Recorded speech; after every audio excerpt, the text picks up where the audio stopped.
Our top story this morning, the OECD has revised down Korea's growth outlook for next year. It also says major risks are on the horizon for the global economy if advanced nations don't step up their growth-supportive policies. Our Kim Min-ji starts us off.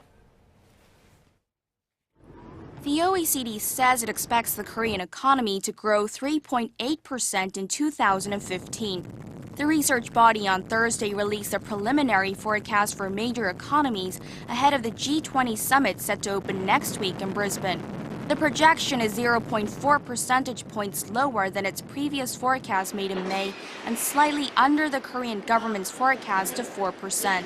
However, the OECD expects Korea to grow 4.1% in 2016. For the global economy, the OECD also revised down its forecast by 0.1 percentage point to 3.3% this year. Unfortunately, growth rates continue to disappoint. Once again, we've marked down global growth. But the OECD does expect the global economy to accelerate to 3.7% next year and 3.9% in 2016. Meanwhile, the organization says the recovery remains robust in the U.S., projecting growth of more than 3% for 2015. This is in contrast to the Eurozone, which is expected to pick up slowly from 0.8% this year to 1.1% next year.